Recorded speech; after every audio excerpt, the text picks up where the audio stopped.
ধর্ম যার যার, উৎসব সবার।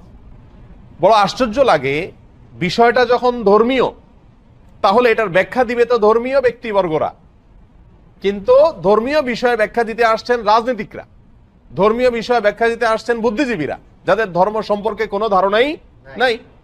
এটা হলো সবচেয়ে বড় আশ্চর্যের বিষয়। একজন মুসলিমের জন্য হিন্দুদের দুর্গাপূজাতে কোনোভাবে অংশগ্রহণ করা জায়েজ কিনা, অনুমোদিত কিনা, এ বিষয়টি তো সিদ্ধান্ত দিবে ধর্ম বিশেষজ্ঞগণ, ওলামা একরাম, কারণ বিষয়টা ধর্মীয়। অতএব এটা হলো একটা আশ্চর্যের বিষয়। দ্বিতীয়ত হলো, এই স্লোগানটার মতো অন্তঃসার শূন্য, অযৌক্তিক এবং হাস্যকর আর কোনো স্লোগান হতে পারে না। এই স্লোগান যদি যৌক্তিক হতো, এটার যদি অন্তঃসার থাকতো, তাহলে তো এই স্লোগান মুসলমানদের ঈদের সময়, উৎসবের সময়ও আসতো।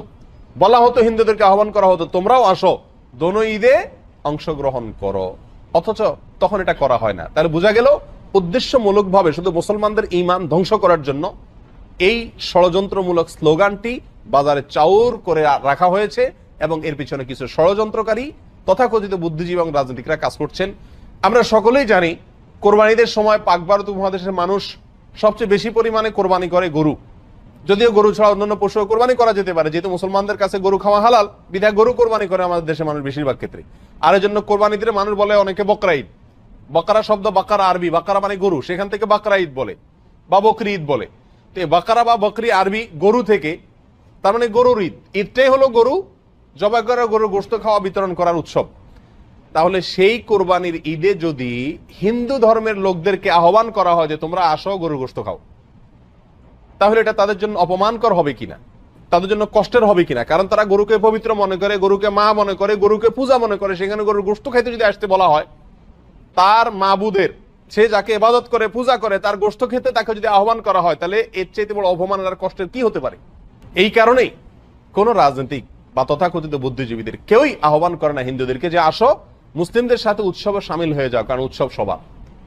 কেন? কারণ একজনের ধর্মীয় ইবাদত, একজনের ধর্মীয় উৎসব আরেকজনের জন্য বিপরীত হতে পারে।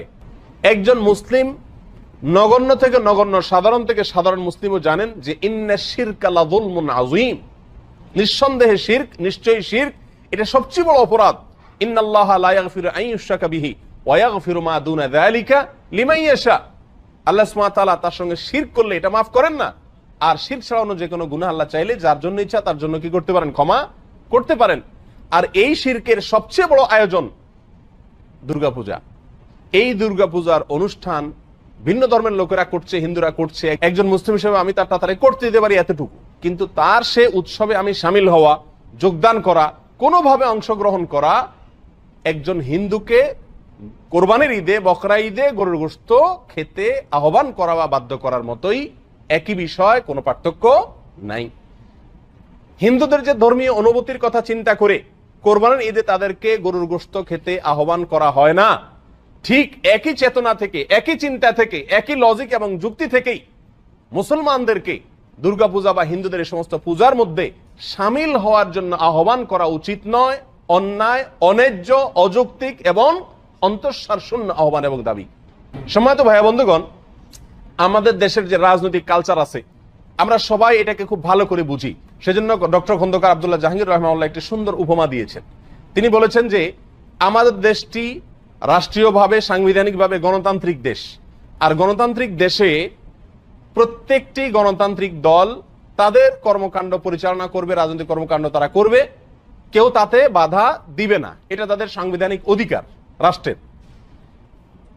সবাই যার যারটা করতে পারবে, এর মানে এই নয় যে এক দলের লোকদেরকে অন্য দলের লোকদের রাজনৈতিক কর্মকাণ্ডে সামিল হওয়ার জন্য, যোগদান করার জন্য আহ্বান করা হবে বা বলা হবে বা নির্দেশ দেওয়া বা উৎসাহিত করা হবে। এক্সাম্পল দিলে সহজে বুঝে আসবে।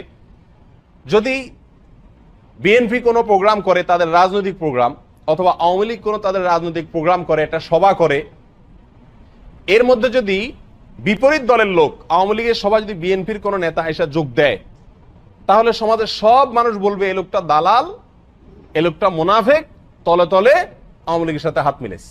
ঠিক না ঠিক? এটাকে কেউ ভালো চোখে দেখবে না, এবং কেউ বলবেও না যে না, আওয়ামী লীগ আলারা বিএনপির সমাবেশে, বিএনপি আলারা আওয়ামী লীগের সমাবেশে আসেন। কেউ বলবে এই কথা? কেউ বলবে না। বরং বলবে যার যারটা শেষে করেন, সবাই সবারটা করতে দেন, এতটুকু। উদারতা এতটুকু, এত উদার হয়ে যায় না যে একজন আরেকজনটাতে কি দিয়ে দেয়, যোগ দিয়ে দেয়, সামিল হয়ে যায়। তাহলে ধর্মের ক্ষেত্রে উদার হইতে হইতে আপনাকে এত উদার হতে বলছে যে কাপড় চোপড় সব খুলে আপনি একেবারে উলঙ্গ হয়ে যান? এটা তো উদারতা না, এটা হলো উদাসীনতা। ধর্ম সম্পর্কে, ইসলাম সম্পর্কে এটা হলো কি, পরিষ্কার উদাসীনতা। যে যে তার ধর্ম পালন করুক, বাধা দেওয়ার দরকার নেই।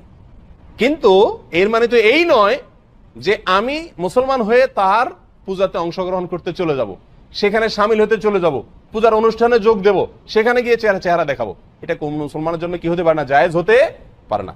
আল্লামা ইবনুল কাইয়িম জাওযী রাহিমাহুল্লাহ তিনি আহকামুজ জিম্মা কিতাবে সুনানে বাইহাকির বরাতে একটি বর্ণনা পেশ করেছেন ওমর রাদিয়াল্লাহু তাআলা থেকে। তিনি বলেছেন, মুসলমানদেরকে লক্ষ্য করে যে তোমরা অমুসলিমদের কোনো উৎসবে যোগদান করতে যাবে না, সেখানে কোনো কিছুর জন্য যাবে না। কেন? কারণ যখন আল্লাহর জমিনে কোনো আল্লাহর অবাধ্যতা হয়, শিরকের কোনো আয়োজন হয়, তখন ওই জায়গাতে আল্লাহর লানত এবং গজব বর্ষণ হতে থাকে। ওই জায়গা গেলে সে লানত এবং গজবে তোমাকেও পেয়ে বসবে, বিদায় সেখানে যেও না।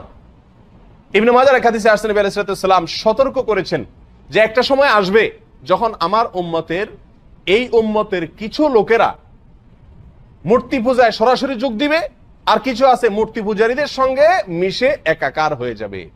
আজ তার বাস্তব নমুনা আমরা দেখতে পাচ্ছি। দুর্গা পূজাতে বহু মুসলিমরা চেহারা দেখাতে চলে যায় এবং তথাকথিত উদারতা দেখাতে চলে যায়। পাকিস্তান একটা দেশ, আমাদের একটা দেশ, পাকিস্তান থেকে আমরা পৃথক হয়েছি।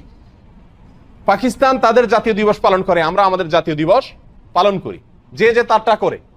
আমাদের দেশে পাকিস্তানের এম্বাসিতে বসেও তারা তাদের জাতীয় দিবস পালন করে, আর আমাদের এম্বাসিও পাকিস্তানের ভূখণ্ডের মধ্যে বসে আমাদের জাতীয় দিবস পালন করে। কিন্তু কখনো কি শুনেছেন যে বাংলাদেশের সরকার বা বাংলাদেশের নেতারা পাকিস্তানের জাতীয় দিবসে তাদের সাথে মিশে একাকার হয়ে গেছে, তাদেরকে উইশ করতেছে? অথবা বাংলাদেশের জাতীয় দিবসে পাকিস্তানের নেতারা যোগদান করছে, উইশ করতেছে, এরকম শুনছেন? কখনো শুনেন নাই। কেন?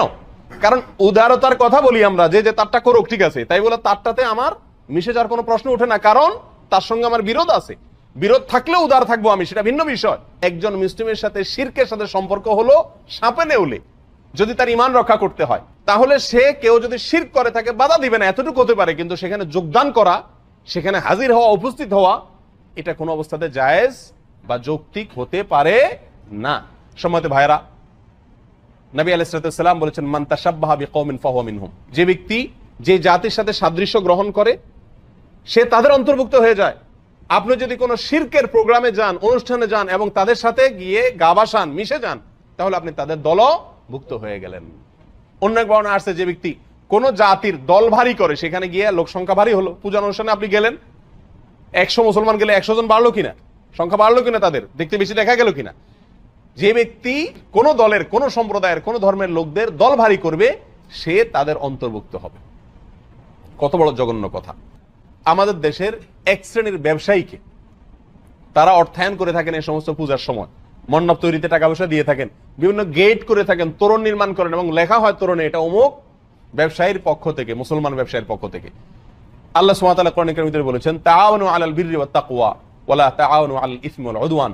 তোমরা ভালো এবং তাকওয়ার কাজে একে অন্যকে সহযোগিতা করো, অন্যায় আর সীমা লঙ্ঘনের কাজে একে অন্যকে সহযোগিতা করো না। তাহলে শিরকের কাজে যদি সহযোগিতা করা হয়, তাহলে সরাসরি শিরক সম্পাদন করার যে অপরাধ, সেই অপরাধের দায় ওই সহযোগী ব্যক্তিকে বহন করতে হবে।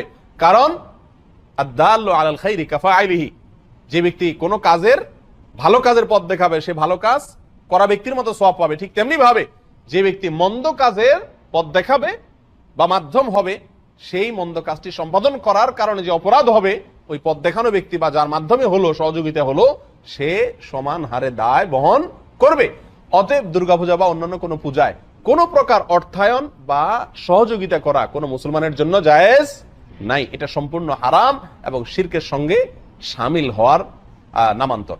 এটা চিন্তাগত, আদর্শগত উদারতা নয়, উদাসীনতা। এটা আদর্শগত উদারতা নয়, দেউলিয়াত্ব।